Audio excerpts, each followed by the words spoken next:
একদিকে আর্জেন্টিনার জয়ের উল্লাস, অন্যদিকে ব্রাজিলের কান্না। ইকুয়েডরের সঙ্গে করলো ড্র এবং আর্জেন্টিনা চিলিকে উড়িয়ে দিল 1-0 গোলে। থিয়াগো আলমাদার অ্যাসিস্টে স্পাইডারম্যানের গোলে শেষ পর্যন্ত জয় ছিনিয়ে নিয়েছে আলবিসেলেস্তেরা। অপরদিকে ব্রাজিলিয়ানরা কিন্তু কোনো আধিপত্যই করতে পারেনি কোনো দাপটও দেখাতে। শেষ পর্যন্ত ইকুয়েডরের সঙ্গে ড্র করেছেন ব্রাজিল। অন্যদিকে আর্জেন্টিনা পেয়েছে জয়। আর্জেন্টিনার জয়, ব্রাজিলের কান্না, ভেজার চোখে বিদায় নেওয়া, এই সব কিছু নিয়ে বিস্তারিত থাকছে শামীম আহমেদের লেখা প্রতিবেদনে।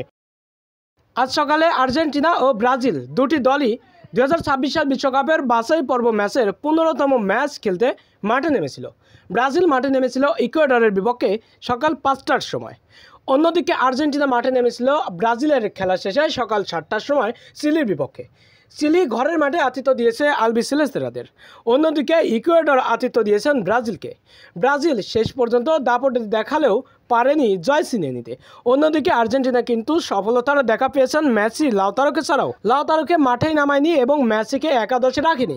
অন্যদিকে থিয়াগো আলমাদার অ্যাসিস্টে কিন্তু করেছেন গোল স্পাইডারম্যান আলভারেজ। আর্জেন্টিনা এই ম্যাচের শুরু থেকেই দুর্দান্ত আধিপত্য করতে থাকেন। এতে করে মাত্র 16তম মিনিটেই থিয়াগো আলমাদার অ্যাসিস্টে আলভারেজের এক গোলে এগিয়ে যায় আলবিসেলেস্তেরা।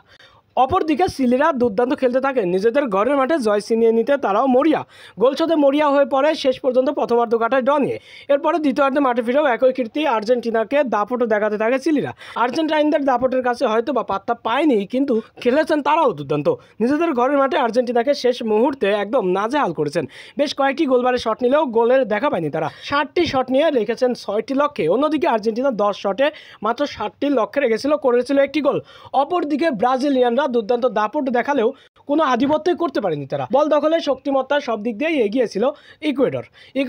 শট নিয়েছেন 10টি। অন্যদিকে ইকুয়েডর ব্রাজিলের গোলবারে শট নিয়েছেন 10টি, 7টি টার্গেটে রেখেছিল। অন্যদিকে ব্রাজিল বিপরীতে মাত্র 3 শটে 2টি রেখেছিল লক্ষ্যে। এই সব কিছু মিলিয়ে ব্রাজিল আধিপত্যই করতে পারেনি। কার্লো আনচেলত্তির নতুন একটি স্কোয়াড কোনো দাপটই দেখাতে পারেনি ইকুয়েডরের বিপক্ষে। সামনে আরেকটি ম্যাচ আছে, দেখার বিষয় সেই ম্যাচে কি করে আনচেলত্তির দল। অন্যদিকে আর্জেন্টাইনদের জয়ে কান্নায় ভেঙে পড়ল ব্রাজিলিয়ান তারকা ভিনিসিয়াস জুনিয়ররা।